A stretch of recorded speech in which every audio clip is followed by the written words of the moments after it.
In this video, I want to share with you some of the lessons that I accidentally stumbled upon a few days ago from seeing my notes from 10 years ago. I'm shocked still how useful and lasting some of the motivation and the impact was in a way that was like, I have to share this in an episode of Habit Chess. So welcome to the Habit Chess podcast. My name is Misbah Hawk. If this is our first time crossing paths, my background in 2016, I started my very first podcast out of my childhood bedroom. And within a year, I landed my dream job in the Bay Area, coaching Fortune 1000 executives and professional athletes. I also went on to launch shows that have gone on to do over 1 million downloads. And now I write and talk about high agency thinking and skill acquisition on the Habit Chess podcast and newsletter, which, by the way, you can sign up for in the description below. So let's dive into how this started. I was in my phone looking for a note, as I usually do, and I typically use the search function. I don't scroll back too far to find these things. I just type the word that I'm looking for. And so while I did that, very quickly, all these notes from 2015 popped up. And seeing 2015 for me was just this like shock, because I was like, oh my gosh, I can't believe that actually 10 years ago now. And it distracted me, of course, from what I was originally looking for, but in a good way, because I began to open up some of these notes and I was like, wow, what was I thinking about? What was I writing in 2015? And sure enough, around that time, I was very interested. I was in the fitness industry. I was interested in opening up a gym. And so there was all of these things that I was writing down that were from other podcasts I had listened to, other coaches I had talked to, and little tidbits of information. Stuff like, oh, put this in your lease because it will save you down the line for this specific reason.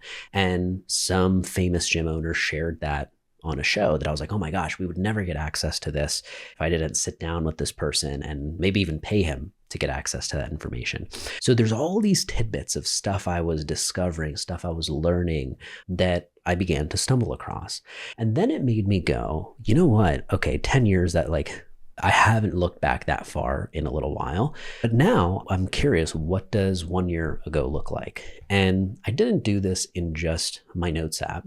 What I decided to do was pull out my notebook. This is like a normal physical notebook. I've been writing mostly in my Remarkable for the past year or so. So not a ton of entries in this notebook, right? But it is my more recent notebook. And I was curious, I'm like, when is the last time I wrote into this? And so I opened to the beginning, and it starts in February of last year. Okay, so about a year and a month ago is when I had gotten this journal and I had begun to write entries in it. So then I go one more month ahead and get down to accurately exactly around 1 year ago. And I begin reading all of the things that I was thinking about, that I was worried about, that I was working on. What were some of my goals at that time? And I think there were a couple realizations that happened. Okay, so number one was that in some ways, in the professional side of things, I felt, wow, I can't believe how far I've come. Look at what I was thinking about, what I was working on. This is not even a relevant problem for me anymore. And so there was a sense of pride, of course, that I felt like, that's awesome. I feel like I came so far in a year, because I often like to look back a year ago and be like, oh, wow, that's unrecognizable. To me, that's a sign of growth in many ways. But then what happened was I also read a couple lines of things that were exactly the same as the problems that I'm dealing with now. Like literally just in the past month, in the past week, things that I'm thinking about, not just the premise of the problems, right? But the exact wording. So like oftentimes I'll go down this series of questioning, right? Oh, if you're afraid of this thing, like, why am I afraid of this thing? And okay, now I'll write those types of things. And so I was lucky enough to have those thoughts in there where I could see line by line, what was I afraid of regarding this area? And the thing that surprised me was that some of them were truly word for word how I would describe them right now. The way that I actually, if I looked and the entry 2 days ago, like I may have written it down and worded the problem in this way. And so that was a gut punch, because I think it made me go, whoa, I feel like I've made so much progress in this past year. So many cool things happened, right? But then feeling of still dealing with the same problems despite feeling like I've been working on it this whole time and like I was making progress. And don't get me wrong, I guess I have, right? But still, in some ways, it's, oh, this is still there, right? It's not just gone. I think seeing my own words speak back at me like that gave me some kind of clarity, some kind of urgency that I don't know how else I could feel that. Because if someone else is talking to you and you're sharing this information with them and they're giving their take on it, they're giving their advice, like that just hits a little differently, right? When you are staring at something that you've written, something that you've thought, and your brain cannot, like my brain could not help but make the connection, like, whoa, why? What was I missing that I haven't solved this yet? Like, what made me think that I was making progress this entire time? And all those questions that you would normally have to force and ask yourself, or you'd have to pay someone else to ask you and bring that forward, it felt like it was happening automatically. And it felt like I could not even control it. Like me just reading my language was like, whoa, okay, what? The solving is already beginning to happen. There's a couple other things that I got out of this, right? So one of the things was repetition. So if I'm seeing a certain note or certain problem, certain way of thinking that is just coming up over and over, that to me is a sign that it's persistent, right? That's on my mind. That's something I should probably deal with. And this is why I also encourage when you are writing notes down and capturing notes. Because remember, part of this, the reason I was able to do this is because I had notes from 10 years ago in the first place. You may not have that, right? But going back even a year or a few months ago, I think can help you achieve similar benefits, because we're usually so tunnel vision on the day at hand, the moment at hand, the week that we're in, right? And if anything, we're future forward thinking, right? We're not really looking too far back into the rearview mirror. We're looking forward at where we're driving and where we're going. So taking a look back at things that we have captured and written can only be done if you are actively doing that anyways. And that thankfully is something that I've always done. It's been a habit of mine to write down a lot of notes. It's a way of thinking for me. And if it isn't for you, but this is the perfect time to start, if you're excited by this, I would recommend aiming for 3 notes a day. And these don't have to be fully fleshed out essays of some sort. They don't have to be these polished pieces that arrived in your brain ready to write down. They literally have to be a thought that could be 3 words. It could be 10 words. It could be 2 sentences, right? And it can be very random and disconnected. That's totally fine. Give yourself permission to capture that, even though it may just be a seed of an idea. And capturing those 3 notes a day, if you think about in a year, you'll end up with about 1,000 notes.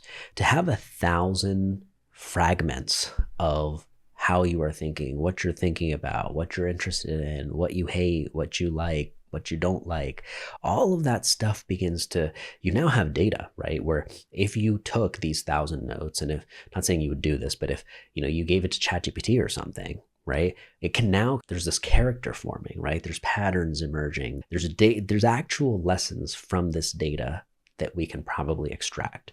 And now imagine 1,000 notes a year times, if you do this for 10 years, you'll have 10,000 notes, 10,000 thoughts captured, right? When remember, we normally experience, I think it's 60, 70,000 thoughts a day. It's pretty wild, right? But we only remember a couple dozen of those. And so it's very important, the more information that is coming our way, that we're choosing to consume, that we're hit with even subconsciously, that we do make some time to capture some of the things that stand out. Because in today's day and age, I've realized it may very well not come back to you. If you come across a piece of information you're excited about, not taking the 10 seconds in that moment to write that down can waste hours and hours later on, because you're going to be trying to manufacture what you thought of in that moment, where you heard it, and by that point, it's totally gone. Like the clarity that you have, that access is not there anymore. And so the habit of developing these capture skills and going for it and writing it down in as bad of a form as it might be is probably the most important, because the rest of this process depends on that, right? But let's just say you don't have all that and you look back a few months ago and you look at a note that you had written down. All of a sudden, like I mentioned earlier, for me, there was this forced questioning and understanding that begins to happen as you are reading your own words, right? You're like you're just, it's all happening. You don't have to force yourself to understand. You get it when you're like, wow, okay, that's still on top of mind for me. That's still not fixed. How is that not fixed, right? Okay, are the problems the same? Okay, no. This self-generated insight is more powerful than any prescription that you're using to try to channel this inner Mike Tyson or whatever motivational guru that's trending this month. Because our brain wants the prescription. It wants the step-by-step process for how to achieve this, how to get that, how to do it in a fail-proof way. But really what we need most often that would actually move the needle on our progress would be understanding. And by understanding, I don't just mean looking at the situation going, oh, okay, cool, I get it. It makes sense intellectually, right? The understanding that I'm talking about is that moment I'm describing when I looked back at my notes 10 years ago and when I looked back at it from 1 year ago. That moment was like, you didn't need to say anything else to me. You didn't need to explain much more. In fact, many other people couldn't explain it, right? So I can look at it and go, oh, yeah, I get it. That's why this problem is still here. That's why I'm still thinking about it. It is this forced understanding that happens in such a way where the prescriptions become doable, right? Because often the prescription that we put on a pedestal, right? We're like, oh man, this person ran every day and that's why they look like that. So I'm going to run every day and that I'm going to look like that. What do you find eventually? You're like, wow, I can't run every day. Like, why can't I keep up with that? And then we begin to beat ourselves up. Wow, why am I not making progress? I'm trying to run every day and why can't I get myself to do it? Or if I am doing it, then why am I not looking like that person? Why is that progress not coming? I'm following the prescription, right? But I found that the understanding, if you focus on that part first and you really lock it in that way that I mentioned, which is really your words staring back at you and your brain having to make sense of it and go, wow, okay, there's something on a deeper level that I think it solves, which allows you to follow the prescriptions in a much better way. And so it may not be that now I'm like, oh yes, I can run every single day, right?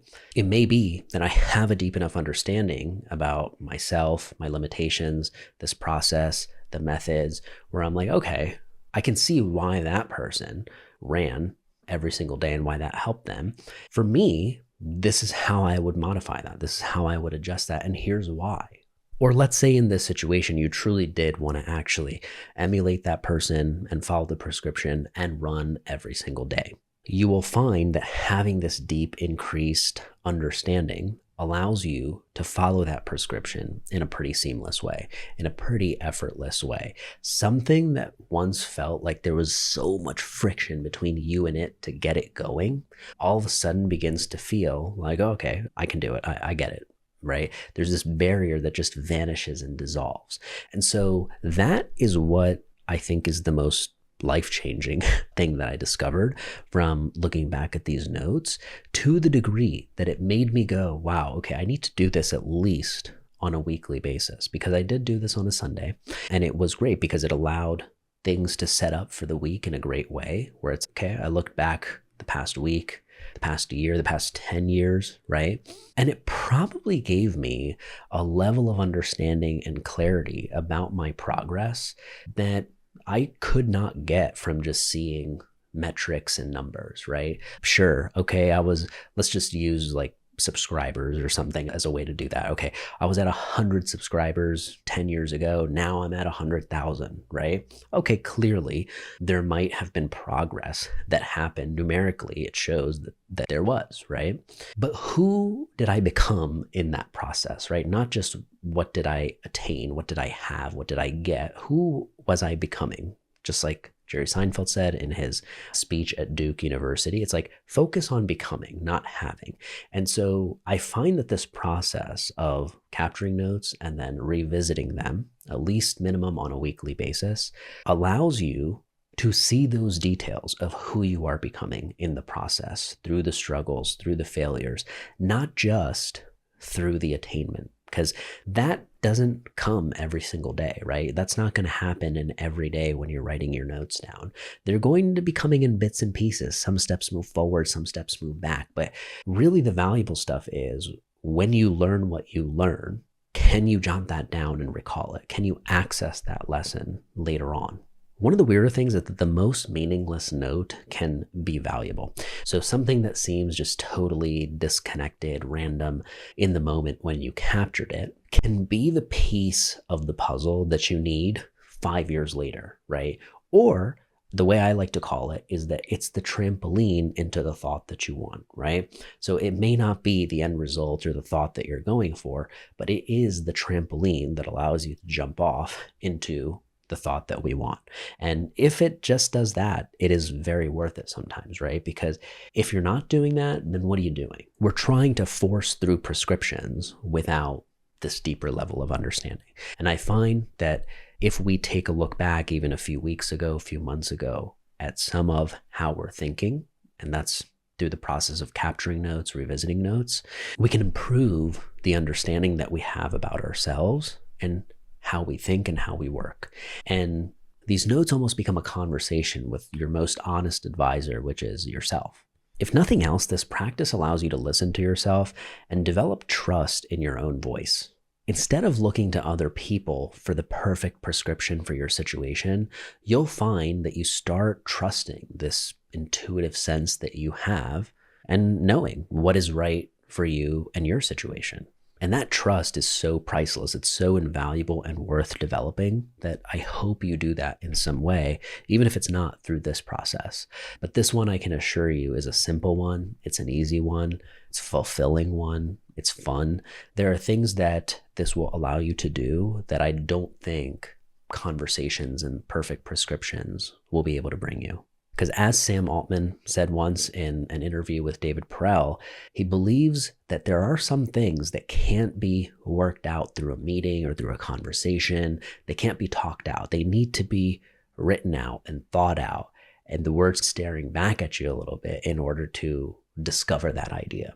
And what better way to look back at a note that is almost qualitative data for who you were becoming, what you were doing in that moment, and use that as a progress marker for when we look at what am I writing about today? What am I capturing and collecting today? What am I working on and thinking about today? So the act of putting your thoughts down on paper helps you achieve a level of clarity that it's just near impossible to get otherwise.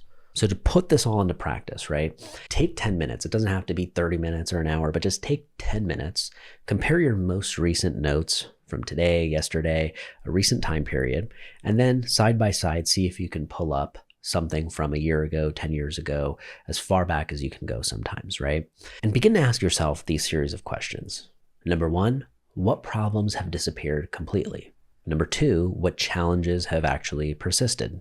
And number three, what is this saying to you? Okay, because if you listen to yourself, instead of trying to force an answer, force some kind of outcome, if you really just listen as you are comparing this stuff side by side, or you read one note and you're even just thinking about your circumstances today, what are you hearing? For some of us, it might be, wow, these were the things I did wrong. For others, it might be, oh, this is what I missed. This is what I should have done. And for other situations and people, it might highlight a glaring issue that maybe you were like, maybe this is the thing, maybe it's not the thing. But after stumbling across this note, you're like, yeah, this is clearly the thing. So there's all these answers that you're going to begin to get as you are reading, reflecting, and reviewing on this stuff. And I think whether you get something out of this practice or not comes back down to if you're going to listen to yourself or not. And I think that is a very hard thing to do. It's very easier said than done, right?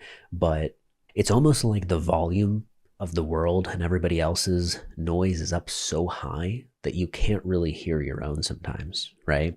And so if you tap into something that you've written and you look back at it, it almost is like you can't help but hear it, right? It drowns out all of the other noise, tunes it all down, and it allows you to turn yours up, right?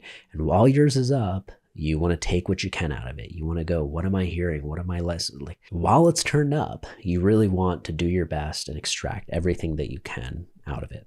And sometimes this requires brutal honesty, right? Because I even ask myself, why didn't I do this earlier? Why didn't I go back and revisit this stuff? Part of it is because it's hard. It's hard to look at your own stuff. I don't want to look at that sometimes. I almost don't want to know, right?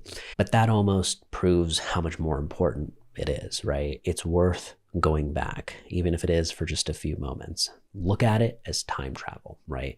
Going back a few pages, a few notebooks, a few years of notes will allow you to time travel in a way that allows you to take leaps forward in your future. So I hope this was useful. I hope this gave you a method to begin to trust yourself and to begin to really sharpen this connection with your intuition, your inner voice that is already there. It's just that the noise has been turned down for a while, right? So if we got 10 channels on, it's like all the channels are up, the volume is up, except for yours, the voice that is yours. And so do your best to turn all the other ones down and crank this one up and see what comes up. I would love to hear from you. Drop a comment, let me know what you thought, and make sure to check out some of the good stuff, and make sure to check out some of the stuff in the description below. Thanks for hanging out, and I will see you on the next one.